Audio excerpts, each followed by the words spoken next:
Témoignage du ciel et de l'enfer de Gloria Ruiz Castro. Shalom bien-aimé, que le nom de notre Seigneur Jésus-Christ soit loué. Ce témoignage est une interview chrétienne longue donnée par Gloria Ruiz Castro, une femme chrétienne d'origine colombienne qui a vécu des expériences spirituelles profondes incluant des visions du ciel, de l'enfer et des révélations directes de Dieu. Il est diffusé sur la chaîne YouTube Antonio Hernandez Official. Ce que vous allez entendre est un message d'avertissement, de repentance et d'appel à la sainteté car selon ces paroles, l'éternité est plus proche que nous ne le pensons. Cette histoire est celle d'une femme appelée Gloria Ruiz Castro, originaire de Colombie. Avant d'être connue comme une servante de Dieu, avant les révélations, avant les visions du ciel et de l'enfer, Gloria était simplement une enfant que Dieu avait déjà choisie. Gloria raconte qu'elle a connu Christ dès son enfance. Dès l'âge de 7 ans, elle prêchait déjà l'Évangile. À cette époque, elle faisait partie d'un groupe d'évangélisation de l'Église et elle était connue comme la petite prédicatrice du quartier. Tous les 15 jours, sa tante l'emmenait dans les rues. Munie d'un mégaphone, elle annonçait la parole de Dieu publiquement. C'est cette tante qui l'a élevée qui a pris soin d'elle pendant de nombreuses années. Mais à l'âge de 15 ans, Gloria s'est éloignée de l'Évangile. Elle a voulu retrouver sa mère, et dans cette quête, elle s'est écartée du chemin de Dieu. Pourtant, le Seigneur, dans sa grande miséricorde, ne l'a jamais abandonnée. Il l'a rappelée à lui. Elle est retournée à l'église, s'est mariée, et c'est après son mariage qu'elle est revenue véritablement dans la maison de Dieu. Elle confie avec sincérité que ce retour s'est fait au milieu des problèmes et des difficultés. Comme elle le dit elle-même, bien souvent, c'est dans la souffrance que l'être humain cherche Dieu. Et Dieu utilise parfois ces moments pour attirer notre attention. Après 6 mois à fréquenter l'église, elle a demandé le baptême et a été baptisée. Très rapidement, elle a commencé à servir, dans le groupe de louanges, puis dans le groupe des tambourins. Et peu de temps après son baptême, à peine 1 mois et demi plus tard, elle prêchait déjà son premier message lors d'un culte de femmes. Tout s'est enchaîné rapidement, pour la gloire du Seigneur. Puis elle revient sur le moment clé de sa vie, celui où Dieu l'a appelée au cœur de la tempête. Elle raconte qu'elle traversait une situation extrêmement difficile dans son foyer. La douleur était si intense qu'elle a pensé à plusieurs reprises à mettre fin à sa vie. Elle se sentait inutile, sans raison de vivre. Son compagnon n'était plus là, sa mère était déjà passée dans l'éternité et elle avait perdu toute espérance. Un dimanche matin, accablée, elle s'est levée. Son mari était pourtant présent ce jour-là dans la maison, mais intérieurement, elle se sentait dos au mur. Elle a crié à Dieu. « Seigneur, si tu ne fais rien dans ce foyer, je ne veux plus vivre. » Elle a alors habillé ses 3 enfants, est sortie de la maison et a commencé à descendre la rue en pleurant. Tout au long du chemin, elle suppliait Dieu. « Seigneur, j'ai besoin de toi. Fais quelque chose dans ma vie parce que si tu n'agis pas, je ne veux plus vivre. » En descendant la rue, sur sa droite, elle a aperçu une église. Ce qui a attiré son attention, ce sont des chants d'une beauté céleste. Bien qu'elle soit encore dehors, dans la rue, elle sentait quelque chose de puissant. Sa chair frémissait, sa peau était parcourue de frissons. Elle a dit à ses enfants « Allons là-bas ». En descendant les marches pour entrer dans ce lieu, elle a vécu quelque chose de surnaturel. Elle a entendu une voix. Elle a d'abord pensé qu'elle devenait folle, mais cette voix lui a clairement dit « Entre ici ». Elle est entrée, le pasteur était en train de prêcher. Une sœur s'est approchée, lui a tendu la main, l'a guidée jusqu'à une place avec ses enfants, l'a prise dans ses bras et lui a dit « Ayez la paix, vous êtes au bon endroit ». Assise avec ses enfants, Gloria pleurait encore. 5 minutes plus tard environ, le pasteur a déclaré publiquement « Il y a ici une femme qui arrive au milieu d'un désert, d'un problème. Elle a dit au Seigneur, avec ses propres mots, de faire quelque chose, parce que sinon, elle ne veut plus vivre. » Ces paroles l'ont profondément brisée. Elle savait que ce message était pour elle. Le pasteur ne connaissait rien de ce qu'elle avait dit le matin même.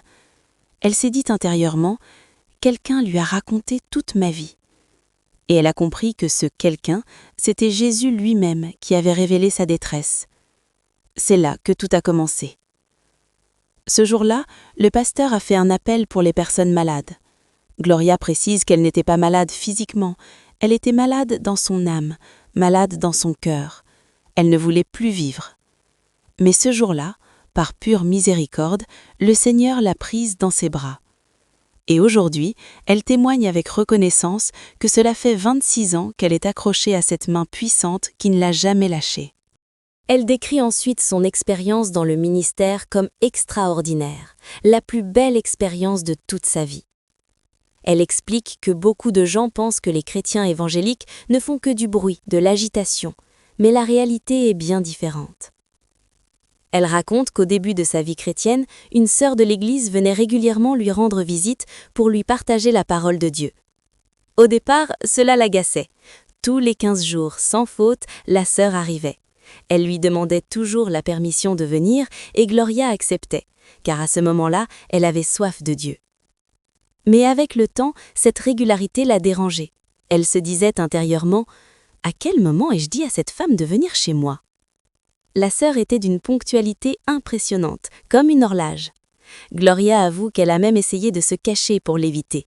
Elle disait à ses enfants « Voilà la sœur, dites-lui que je ne suis pas là, que je suis sortie. » Mais comme elle le dit avec humour et vérité, les mensonges finissent toujours par être découverts. L'enfant a dit à la sœur « Ma maman a dit de dire qu'elle n'est pas là. » La sœur a alors vu ses pieds, ses sandales, ses orteils dépassés. Elle a souri et a répondu calmement « Dis à ta maman que quand elle sortira, elle pense aussi à emporter ses pieds. » Elle reconnaît avec humilité combien il est facile de dire aux enfants de ne pas mentir, alors que nous sommes souvent nous-mêmes le premier exemple. Ces jours-là, la sœur avait bien vu ses sandales, ses pieds dépassant derrière la porte. Elle avait simplement souri et dit avec douceur « Dis à ta maman que, lorsqu'elle sortira, elle pense aussi à emporter ses pieds. » Elle avait été prise sur le fait, prise dans son propre mensonge. Gloria était sortie, mais intérieurement, comme elle débutait à peine dans le chemin du Seigneur, elle s'était même justifiée en se disant que peut-être cette sœur aussi mentait parfois. Elle raconte avec sincérité combien le péché aveugle, combien un mensonge en entraîne toujours un autre. Elle avait finalement accepté que la sœur continue à venir, mais un jour la colère avait explosé, une colère forte, incontrôlée. Elle lui avait dit clairement « Je ne veux plus que vous reveniez chez moi ». Elle explique pourquoi. Elle regardait ses feuilletons. Elle était en train de suivre « Les riches pleurent aussi » et la sœur arrivait précisément à ce moment-là. Sans hésiter, elle éteignait le téléviseur. Gloria se fâchait. « Chez vous, vous êtes la reine, mais ici, la reine c'est moi. Vous ne venez pas me payer la télévision. » La sœur, avec patience, lui répondait « Sœur Gloria, s'il vous plaît, pour que vous écoutiez la parole. » Et Gloria insistait. « Quand il y aura la publicité, je vous écouterai, mais tant que l'épisode passe, je reste ici. » C'était une lutte constante, une guerre entre la chair et l'esprit. Puis elle marque un temps, la voix chargée d'émotion, et elle révèle que cette sœur est décédée récemment, il y a environ 4 mois. Mais elle est partie avec Christ. C'était une femme guerrière, une femme fidèle, de celle qui ne manquait jamais un seul jour, toujours là, prêchant, gagnant des âmes pour Jésus-Christ. Cette sœur lui répétait souvent « Tu ne dois pas être comme moi, mais comme Christ, car le Seigneur nous a confié une mission, aller chercher les âmes. » Et Gloria rend gloire à Dieu, car elle se souvient de cette sœur pleurant à l'église, disant « Je rends gloire à Dieu pour la sœur Gloria, cela fait 7 ans que je suis derrière elle. » 7 années. 7 années de persévérance. Chaque fois que Gloria sortait, la bouche gonflée par la colère, cette femme se retrouvait sur son chemin. Elle se retrouvait même à danser ensemble, et la sœur lui disait « Attends un instant, ne pars pas. Que t'est-il arrivé ?» Et Gloria répondait « Rien, rien. » Mais le Seigneur utilisait puissamment cette femme dans sa vie. Dieu l'avait placée sur son chemin pour l'amener à le chercher véritablement. C'est ainsi que Gloria explique le moment où elle s'est fermement affermie dans le Seigneur. Elle dit clairement que ce sont les problèmes eux-mêmes qui l'ont enracinée en Dieu. Elle pensait qu'en venant à Jésus-Christ, tous ces problèmes allaient disparaître. Mais elle confesse une vérité profonde. L'Évangile est comme un jardin de roses. Si l'on cueille une rose sans précaution, on se pique. Ainsi est l'Évangile. Si l'on ne sait pas marcher main dans la main avec Dieu, on peut trébucher. Car la parole dit « Heureux celui pour qui la parole n'est pas une occasion de chute. » Elle s'est affermie parce qu'elle avait compris que sans Dieu, elle n'avait jamais trouvé la paix. Et sans lui, ce serait impossible. Car la paix qui surpasse toute intelligence se trouve uniquement en Jésus-Christ. Elle a continué à marcher au milieu des problèmes, encouragée par cette sœur qui lui disait sans cesse « Accroche-toi à la main de Jésus, avance, car en lui seul se trouve la vie éternelle. » Ces paroles se sont ancrées profondément en elle. Elles ne l'ont jamais quittée. Les conseils de cette sœur bien-aimée lui ont été d'un immense secours pendant tous les déserts qu'elle traversait. Elle en est arrivée à cette conclusion ferme « Où je reste, parce que si je pars, ça sera pire. » C'est ainsi qu'elle a commencé à s'affermir réellement dans le Seigneur. À cette époque, son mari ne lui permettait d'aller à l'église que le mardi. Mais elle avoue qu'elle n'aimait pas les cultes du mardi. C'étaient des cultes de combat spirituel, on y chassait les démons et cela lui faisait peur. Elle regardait autour d'elle, effrayée, disant intérieurement « Où est-il ? Je ne le vois pas. » Elle rentrait chez elle en tremblant, ses enfants pleuraient et ils ne dormaient pas de la nuit. Un jour, elle a dit à son mari « Mon amour, je ne veux plus y aller le mardi. Laisse-moi aller le mercredi. » Elle précise avec respect que les femmes doivent se soumettre à leur mari, car la parole de Dieu dit que l'homme est la tête. Son mari a accepté et elle a commencé à fréquenter les cultes du mercredi. C'est alors qu'elle a fait une prière sincère et profonde. « Seigneur, je veux que tu changes ma vie, que tu me transformes, mais pas seulement ma vie, mon foyer, mon mari, mes enfants. Fais quelque chose dans ma maison. » Et c'est là qu'elle a vécu une deuxième expérience audible. Une voix claire, distincte lui a parlé. « Entre dans un jeûne de 8 jours et je te rendrai libre. Je changerai ton cœur. » Elle comprend alors une vérité essentielle. Avant de demander à Dieu de changer le cœur de son mari ou de ses enfants, il faut d'abord lui demander de changer notre propre cœur. Car bien souvent, le problème n'est pas l'autre, mais nous-mêmes. Elle obéit. Elle entre dans ses 8 jours de jeûne, mais au début, elle se pose beaucoup de questions. Elle se souvient que lorsqu'elle était enfant, sa tante l'emmenait à l'église, mais les enfants ne jeûnaient pas. Elle se demandait comment faire, jusqu'à quelle heure, le matin, le soir. Elle est allée voir son pasteur et lui a dit « Pasteur, je crois que je deviens folle. J'entends une voix qui m'a dit d'entrer dans un jeûne de 8 jours, que Dieu allait changer mon cœur. » Le pasteur lui a répondu avec sagesse. Il l'a conduite dans la parole de Dieu, dans l'évangile de Matthieu, où Jésus parle du jeûne, et dans Ésaïe 58, où il est question du véritable jeûne. Elle a été instruite et elle a commencé. Pendant ce jeûne, elle a senti la puissance de Dieu agir dans sa vie. Son cœur changeait. Les choses commençaient à s'améliorer, et c'est ainsi qu'elle a continué à s'affermir. Après ce jeûne, les changements ont été visibles. Son caractère a changé. Elle était colérique, irritable, s'énervant pour tout. Elle reconnaît qu'elle a encore besoin de progrès, car Dieu nous perfectionne jour après jour à travers sa parole, qui nous purifie continuellement. Mais son entourage voyait déjà la transformation. Avant le jeûne, lorsque son mari parlait, elle se dressait immédiatement contre lui. Après le jeûne, elle se surprenait elle-même à répondre avec douceur. « Non, mon amour, ce n'est pas comme ça. » Et elle a compris que Dieu faisait l'œuvre en elle. Elle affirme que dans la vie chrétienne, il y a toujours une expérience spirituelle qui nous affermit réellement. Une expérience que Dieu permet dans le monde spirituel. Et dans son cas, elle en a vécu plusieurs. Elle commence alors à raconter une expérience marquante vécue en 2012. À cette époque, elle possédait un petit commerce, une papeterie. Un samedi en fin d'après-midi, vers 17h ou 18h, le ciel est devenu subitement gris, une pluie forte s'est abattue. Elle a commencé à fermer son commerce. À ce moment-là, un éclair surnaturel est entré à l'intérieur. Il n'y avait plus d'électricité, mais cet éclair a illuminé toute la papeterie. Le lieu était petit, mais entièrement éclairé. Et dans cet éclair, une voix est sortie, claire, précise. Elle lui a dit « J'ai besoin de toi, seule, dans une chambre. » Rien de plus. À cet instant, elle est tombée à genoux et s'est mise à pleurer. Elle se demandait comment une voix pouvait sortir d'un éclair. C'était quelque chose de totalement nouveau pour elle. Elle a fermé le commerce et est rentrée chez elle sous la pluie. Une fois arrivée, elle a dit à son fils aîné, Arlington, « J'ai besoin de ta chambre. » Sa chambre se trouvait au 2e étage. Il a accepté sans discuter. Elle se souvient que le sol était en bois, avec de petites fentes entre les planches. Elle a demandé à son fils de dormir dans une autre chambre et de veiller sur ses frères et sœurs. Plus tard, son autre fils, Eddie Alfonso, lui a dit « Maman, je ne sais pas ce qui s'est passé cette nuit, mais il y avait une lumière tellement forte qu'elle passait par les fentes du plancher et elle a illuminé cette chambre.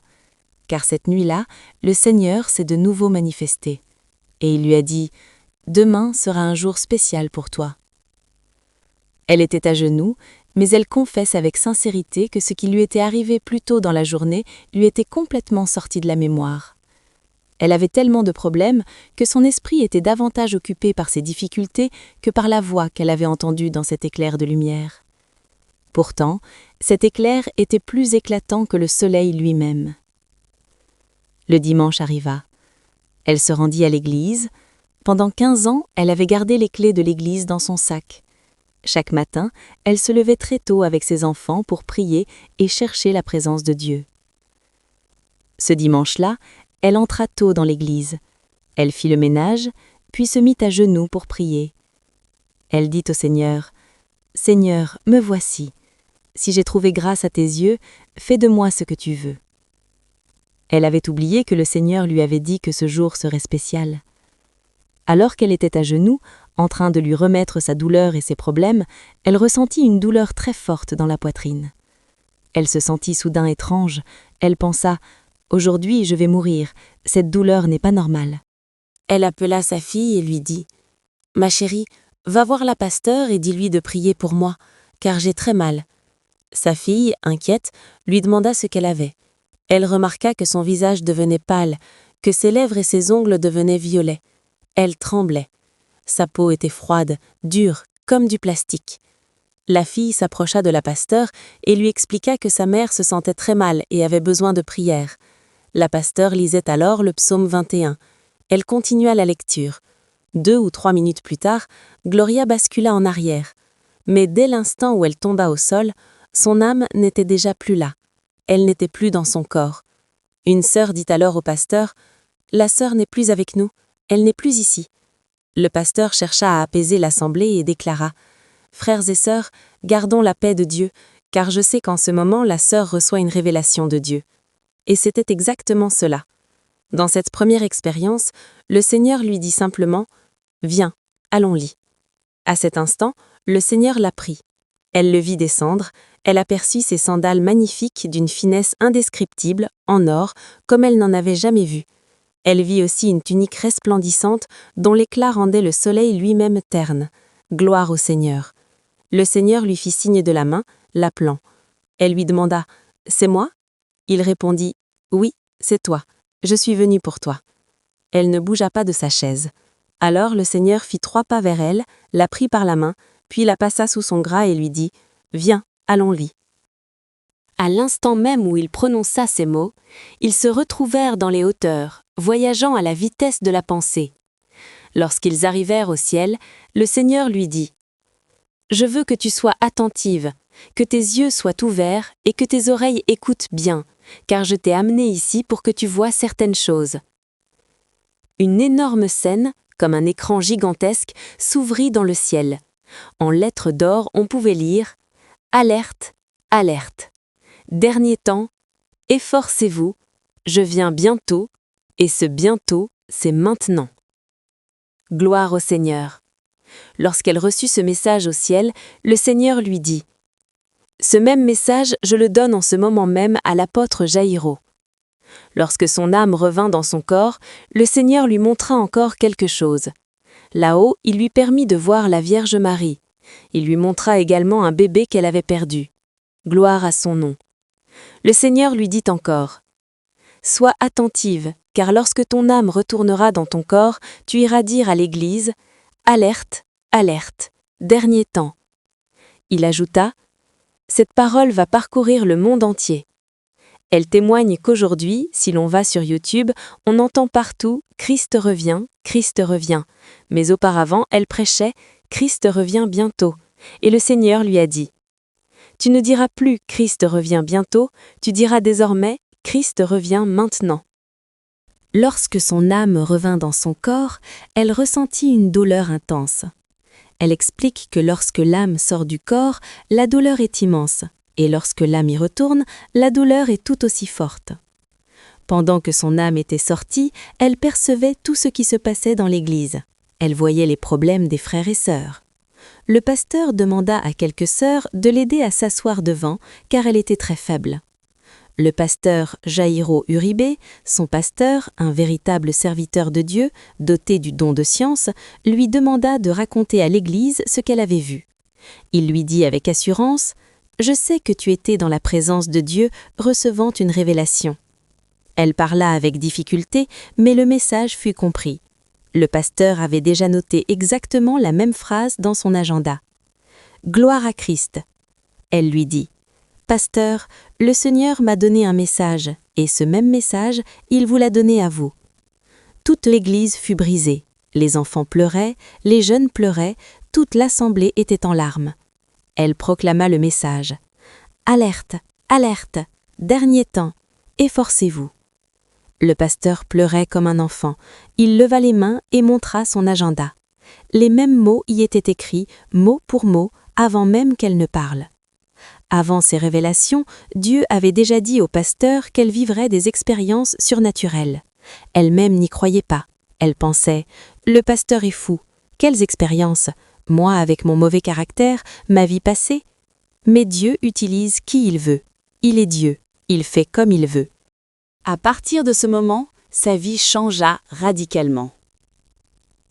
Puis elle témoigne d'autres expériences encore plus fortes. Le Seigneur l'a conduite en enfer. Pas une seule fois, plus de 30 fois. J'ai été en enfer plus de 30 fois, non pas une ou deux, mais plus de 30 fois, pour la gloire et l'honneur de Dieu. J'ai été conduit dans ce lieu de tourment, là où les âmes pleurent, crient et supplient pour la miséricorde. Et ce qui est le plus terrible, ce qui me brise le cœur, c'est de savoir que la majorité des âmes qui sont là-bas sont des personnes qui connaissaient Christ. Le Seigneur m'emmène en enfer et il me dit « Il est nécessaire que je t'amène dans ce lieu afin que tes yeux voient et que tes oreilles entendent pour que tu comprennes pourquoi une âme peut se perdre. » Église de Dieu, peuple de Christ, l'enfer est réel. Je te dis la vérité devant la présence de Dieu, l'enfer est réel. Il est aussi réel que le sang qui coule dans tes veines. Nous sommes entrés par la bouche de l'enfer. Car l'enfer est comme un corps, tout comme le tien. Il a une tête, des membres, un tronc. Et dans l'une de ces expériences, je suis entré par sa bouche. L'enfer se trouve au centre de la terre, au cœur même de la terre. Lorsque nous sommes entrés, nous sommes arrivés dans une fosse. Le Seigneur me dit « Il est nécessaire de t'amener ici, et je vais te dire pourquoi. » Premièrement, à cause de sa miséricorde. Deuxièmement, parce que je ne voulais pas pardonner. Mon cœur était fermé. Il était rempli de haine, de ressentiment, d'amertume. Mon cœur était miné et l'ennemi s'était emparé de moi d'une manière surnaturelle. Mais Dieu connaît nos pensées. Il connaît nos cœurs. Et il sait quand une âme est en danger de se perdre. Gloire au Seigneur, car la Bible dit « Dieu veut-il que l'homme se perde ?» Et la réponse est claire « Non, jamais. Dieu ne veut pas que tu te perdes. Dieu veut que nous arrivions à un véritable repentir, un repentir authentique. Connaissant ma situation, le Seigneur m'a conduit en enfer. Et là, dans cette fosse, il y avait une femme qui servait Dieu, une femme ointe, une femme qui prêchait, qui évangélisait, qui parlait en langue, qui prophétisait, qui faisait tout dans l'Église. Mais laisse-moi te dire une chose, Église. Avoir un ministère ne te sauve pas. Servir dans l'Église ne te rend pas sauvé. La parole de Dieu dit clairement, sans la sanctification, personne ne verra le Seigneur. Tu peux être apôtre, prophète, évangéliste, pasteur, enseignant. Le Seigneur m'a dit, je ne viens pas chercher de titres. Oui, Dieu est un Dieu d'ordre. Oui, il a établi les ministères. Mais les titres ne sauvent personne. Ce n'est pas la belle voix de celui qui chante qui sauve. C'est marcher dans la sainteté sans laquelle personne ne verra le Seigneur. Quand je suis arrivé là, le Seigneur m'a dit « Regarde là ». Et lorsque nous sommes arrivés, le Seigneur pleurait. Il pleurait, il était attristé. Car l'enfer n'a jamais été créé pour l'homme. L'enfer a été créé pour Satan et ses démons. Mais si nous ne nous repentons pas sincèrement, si nous persistons dans le péché, c'est ce lieu qui nous attend. Cette femme criait, pleurait, suppliait en disant « Jésus, fils de David, aie pitié de moi. Sors-moi de ce lieu, car cela fait 25 ans que je suis dans ce tourment. » Oui, 25 ans en enfer. Laisse-moi te dire, Église, en enfer, il n'y a pas de paix, il n'y a pas de joie. La parole de Dieu nous parle des fruits de l'esprit, amour, joie, paix, patience, bonté, foi, douceur, tempérance. En enfer, c'est tout le contraire. Au ciel, nous jouirons du salut éternel, nous adorerons et glorifierons Dieu pour l'éternité. Mais en enfer, comme le dit l'Écriture, il y aura des pleurs et des grincements de dents, et le ver ne meurt jamais. J'ai vu cette femme enveloppée de flammes, des pieds jusqu'à la tête, et j'ai vu un ver d'environ 50 à 60 cm, il commençait à ses pieds, lui arrachait la peau, la dévorait, montait lentement sur tout son corps, et lorsqu'il arrivait à la tête, il redescendait, et recommençait encore et encore. Les flammes la brûlaient sans cesse, elle criait, désespérée, demandant miséricorde. Elle disait « Seigneur, donne-moi juste 1 seconde pour sortir d'ici, et je te promets que je me repentirai, je cesserai de pécher, et je pardonnerai. » Mais il était trop tard. Elle était là parce qu'elle servait dans le ministère. Et un jour, elle a découvert que son mari lui était infidèle. Son cœur s'est rempli de haine, de rancune, de ressentiment. Le Seigneur m'a dit « Je t'ai amené ici parce que je connais ta situation, car moi aussi, je vivais exactement ce que cette femme avait vécu. Il n'y a pas de coïncidence en Dieu. Dieu est un Dieu de dessein. Un jour, j'ai même dit « Je préfère l'enfer plutôt que de pardonner. » Et ces paroles sont sorties plusieurs fois de ma bouche. Un jour, à l'église, j'ai retiré mon uniforme et j'ai dit à la pasteure « Je ne peux plus servir, mon cœur est malade. » Cette femme criait encore, demandant juste 1 seconde pour demander pardon. Église, il est vital de pardonner, car la parole de Dieu est claire. Si nous ne pardonnons pas à ceux qui nous ont offensés, Dieu ne nous pardonnera pas non plus. L'Église est remplie de cœurs blessés, à cause du mari, de l'épouse, des enfants, mais nous devons pardonner. Cette femme était en enfer parce qu'elle a pris une arme. Elle a trouvé son mari avec sa maîtresse. Elle a tiré sur eux deux, puis elle s'est suicidée. Et ce qui est le plus bouleversant, c'est que son mari lui avait demandé pardon. Il est tombé dans le coma pendant plusieurs mois. Il s'est repenti sincèrement. Il a donné son cœur à Jésus-Christ.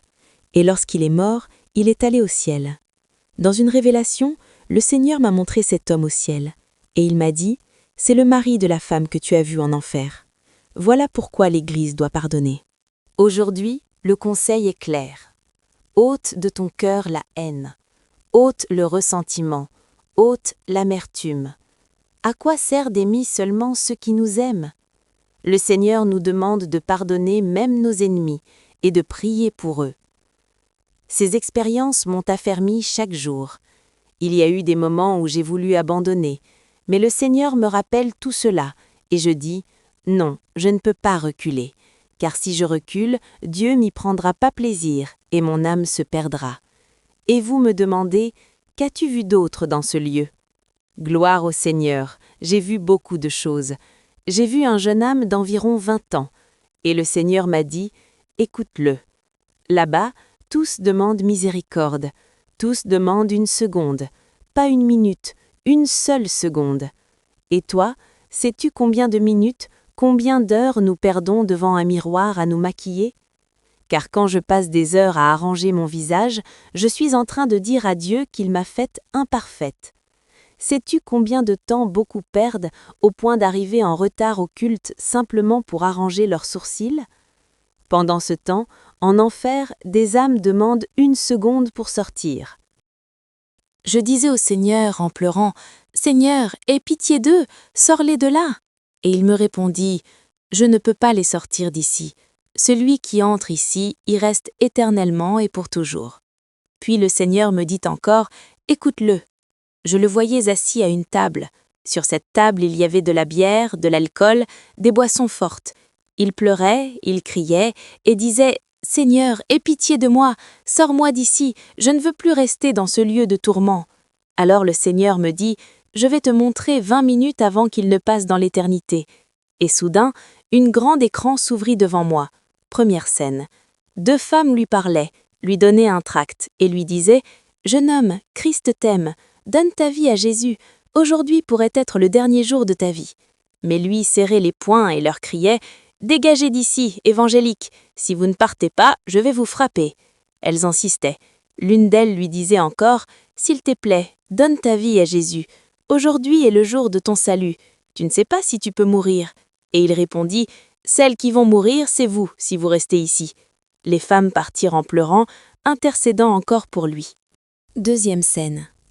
Je vois arriver des motos. 2 de ses amis lui disent « Monte, allons boire. » Il monte sur sa moto et ils vont dans une taverne. Écoutez bien, Église. Le seul véritable ami s'appelle Jésus-Christ. La parole de Dieu dit « Maudit est l'homme qui se confie dans l'homme. » Mais lui a fait confiance à son ami. Dans la taverne, une dispute éclate à cause d'une femme. Son soi-disant meilleur ami prend une bouteille, la casse et avec ce tesson, il commence à le frapper. Au visage, à la poitrine, dans le dos. Et c'est ainsi que ce jeune homme meurt et va en enfer. Là-bas, il criait « Seigneur, pardonne-moi ! Tu m'as envoyé des personnes pour me parler, pour que je me repente, et je n'ai pas su apprécier. » Il pleurait et disait « Seigneur, pardonne-moi, aie miséricorde de moi. Donne-moi 1 minute pour sortir d'ici et je me repentirai. » Et le Seigneur pleurait en disant « Il est trop tard. » Je te conseille aujourd'hui, à toi qui m'écoutes, aujourd'hui est le jour de ton salut. Le Seigneur veut sauver ton âme.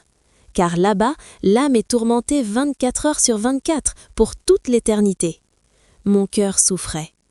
Et encore aujourd'hui, chaque fois que je me souviens de cela, de voir les âmes souffrir, pleurer, supplier pour une opportunité, 1 seule seconde, et il n'y a plus de retour en arrière. C'est pourquoi, donne ta vie à Jésus. Remets ton âme à Christ avant qu'il ne soit trop tard. Ô Dieu saint, aujourd'hui je te fais un appel spécial. N'attends pas demain, n'attends pas plus tard, car cela pourrait être trop tard. Que sais-tu si tu auras encore une opportunité? Un arrêt cardiaque peut venir, et en quelques secondes. Bien-aimé auditeur, en cette heure, mon conseil est clair. Donne ta vie au donneur de la vie. Il t'attend. Il a les bras ouverts, criant ton nom. J'ai vécu une autre expérience. Alléluia! Le Seigneur sait que si moi, pécheresse que je suis, cela m'est fait mal de voir ces âmes, combien plus notre Père céleste. Lui qui a donné son Fils unique sur la croix de Calvaire pour mourir pour toi. J'ai entendu des cris dans une cellule, des cris, et j'ai reconnu cette voix. Il disait « Seigneur Jésus, aie pitié de moi, sors-moi d'ici. » Et j'ai reconnu cette voix. Ô Saint Jéhovah! Quand il a entendu que je pleurais et que je disais « Mon Dieu, que fait mon frère ici ?» Il m'a entendu et m'a dit « Ma sœur, que fais-tu ici? Pourquoi es-tu ici ?» Je voulais courir pour l'embrasser, mais le Seigneur m'a prise par la main. Il m'a serrée dans ses bras pleins de tendresse et il me dit « Ma fille, c'était nécessaire. Il fallait que je t'amène ici, afin que tu dises au monde que l'enfer est réel. » Je demandais à Jésus « Pourquoi, Seigneur? Pourquoi est-il ici ?» Je lui disais « Il était un bon fils, un bon frère, un bon ami. » Et le Seigneur me répondit « Cela ne sauve personne. » Puis il me dit « Je sais à quoi tu penses. Tu penses à ce que tu as lu dans ma parole. Honore ton père et ta mère, afin que tes jours se prolongent. » Et je lui demandais encore « Mais alors, pourquoi Jésus? Pourquoi ?» Le Seigneur me dit « Écoute-le. Je veux que tu l'entendes de tes propres oreilles. » Et mon frère pleurait et disait « Seigneur, pardonne-moi. Pardonne-moi pour avoir couché avec la femme d'un autre. Et en plus, c'était ma cousine. Pardonne-moi, Seigneur. » Le Seigneur pleurait avec moi et me disait « Aie la paix, ma fille. » Mais je n'avais pas la paix. De voir mon frère là-bas consumé par les flammes. Ô Père, prends le contrôle de mon cœur. Si moi, pécheresse, cela me fait si mal, combien plus le Seigneur, lui qui est mort pour eux sur la croix. Une autre chose qui a marqué ma vie en enfer, c'est de voir des enfants là-bas. J'ai vu des enfants en enfer. Ils criaient, ils pleuraient, ils hurlaient à plein poumon. « Papa, maman, sortez-moi d'ici. Papy !» Des enfants de 6 ans, de 7 ans, brûlant dans les flammes. Et dans leurs cris, ils disaient « Papa, maman, c'est votre faute. Pourquoi tu ne m'as pas corrigé? Pourquoi tu m'as laissé faire ?» J'ai vu des enfants qui avaient vu leurs parents au lit matrimonial. Ces enfants avaient ensuite commencé à pratiquer entre frères et sœurs, avec leurs cousins, leurs cousines, avec leurs petits amis. J'ai vu des enfants qui volaient, qui prenaient ce qui ne leur appartenait pas, des enfants qui regardaient des films interdits, des enfants qui pratiquaient l'immoralité.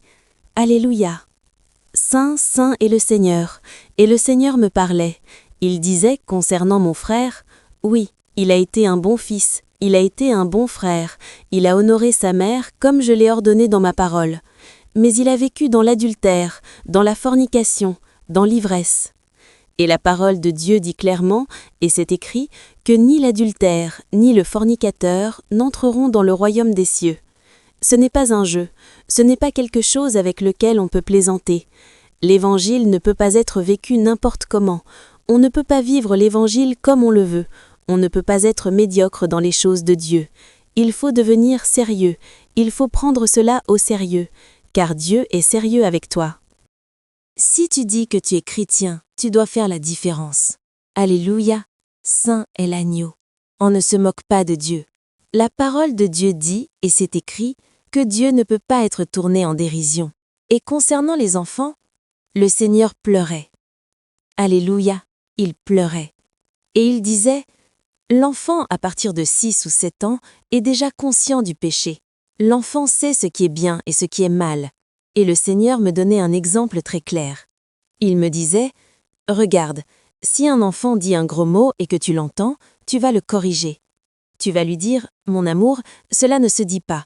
Ces paroles ne doivent pas sortir de ta bouche, parce que nous ne pouvons pas servir 2 maîtres. » C'est pour cela que la Bible dit dans les Proverbes, « Instruis l'enfant, éduque-le avec la parole, enseigne-lui ce qui est bien et ce qui est mal. » Mais le Seigneur me disait, « À cet âge-là, quand tu le reprends, il sait déjà que c'est mal. Et s'il recommence et que tu lui demandes pourquoi dis-tu cela, il va répondre « Pardon maman ». Parce qu'il reconnaît que c'est un péché, il sait que c'est mal. Et j'ai vu encore beaucoup d'autres choses, des choses très fortes. J'ai vu le pape là-bas, en enfer. J'ai vu Shakira. J'ai vu des chanteurs et des célébrités du monde du spectacle. J'ai vu Selena, elle est en enfer. J'ai vu Michael Jackson. Quand il m'a vu, il m'a dit « Va dire à tout le monde de ne plus danser sur ma musique, de ne plus la chanter, parce que j'ai fait un pacte avec Satan lui-même. » Michael Jackson. Et quand on regarde, il y a des milliers, des millions de personnes qui le suivent encore.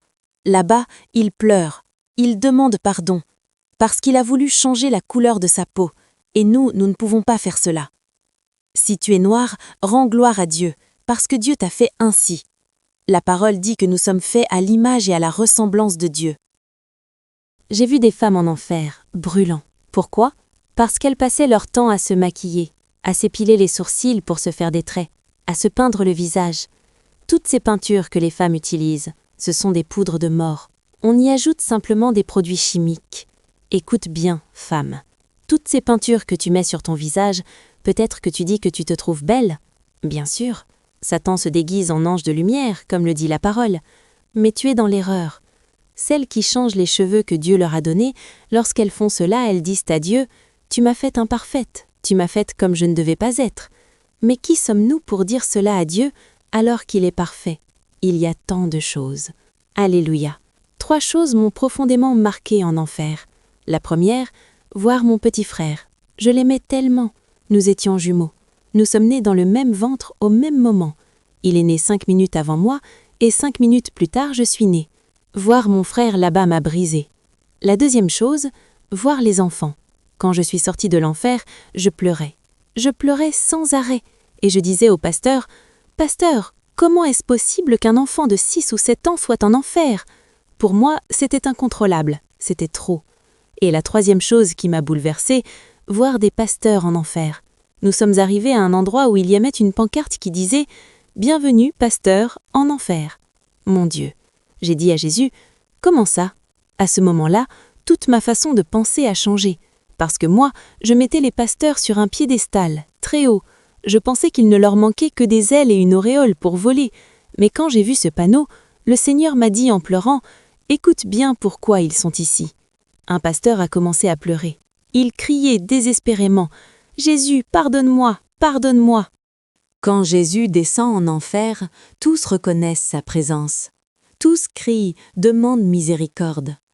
Le pasteur disait en pleurant « Jésus, je sais que tu es ici, je t'en supplie, sors-moi d'ici. Je veux retourner prêcher dans l'église, Alléluia !» Il disait « Seigneur, pardonne-moi. Je sais que je n'aurais pas dû voler la dîme ni les offrandes. Je n'aurais pas dû coucher avec la secrétaire, adultère, fornication. » Mes frères, ce monde est rempli de pasteurs corrompus. C'est pour cela que le jugement vient sur les églises. Le Seigneur a dit « Je vais envoyer des jugements depuis mon trône sur la terre, car les églises sont pleines de pasteurs qui couvrent le péché, qui louent les femmes pour leur apparence, pour leurs vêtements, pour leurs bijoux. Mais ce n'est pas là que l'Esprit de Dieu habite. Si vous vivez une vie médiocre, croyez-moi, votre âme ira en enfer. Il faut être transparent comme Christ est transparent. » Un autre pasteur criait « Seigneur, pardonne-moi », car il n'avait jamais prêché la vérité, le pardon, le péché, l'enfer, le ciel, la sainteté, le jugement. Aujourd'hui, beaucoup de pasteurs prêchent seulement la prospérité. Et ce n'est pas mal de recevoir la bénédiction de Dieu. La Bible dit que Dieu possède l'or et l'argent. Mais vous ne pouvez pas vendre le message de Dieu. Il y avait dans l'enfer des pasteurs enrichis par la prédication, parce qu'ils exigeaient de l'argent pour tout, même pour le chant. Ce monde est rempli de gens qui ne vont pas à l'église pour sauver des âmes, mais pour l'argent. Je veux vous raconter quelque chose de court. En 2018, j'ai été invitée à San Marcos, à 16 heures de chez moi en bus. Le frère qui nous invitait avait aussi invité des couples, un pasteur, un évangéliste et moi. Il a dit « Nous allons faire l'œuvre de Dieu, mais vous dormirez sur le sol et vous mangerez très peu. » 3 couples ont refusé, disant « Nous ne voulons pas dormir sur le sol, ni avoir faim. » Nous sommes restés, car la parole de Dieu dit « L'homme ne vit pas seulement de pain, mais de toute parole qui sort de la bouche de Dieu. » Nous n'avons pas été payés, nous n'avons eu qu'environ 80 personnes pour Jésus. Alléluia! Ce n'est pas l'argent qui compte. La Bible dit que ce que nous recevons par grâce, nous devons le donner par grâce. Et je l'ai toujours dit, je n'aime pas les titres. Dieu est un Dieu d'ordre, mais pour moi, Sœur Gloria suffit. Dieu ne vient pas pour les titres, il vient pour un peuple saint, pas pour l'argent de l'Église. Je suis soutenue par le Seigneur des armées. Waouh, c'est puissant. Je crois que Dieu appelle son peuple à vivre pour lui, à se consacrer à lui. Beaucoup de gens n'y pardonnent pas. C'est pourquoi le Seigneur m'a montré l'enfer. Le manque de pardon, le ressentiment, la racine d'amertume. Je crois que ce message est pour toi. Dieu veut libérer ton cœur, ton âme, ton esprit. Et je prie que ces paroles que Dieu a mises dans ma bouche bénissent ta vie. Sauve ton âme de la désespérance et de la prison où elle se trouve. Alors toi qui écoutes, partage ce message avec quelqu'un. Que d'autres soient bénis. Que Dieu vous bénisse et vous garde. Ne doutez jamais de ce que Dieu vous a promis.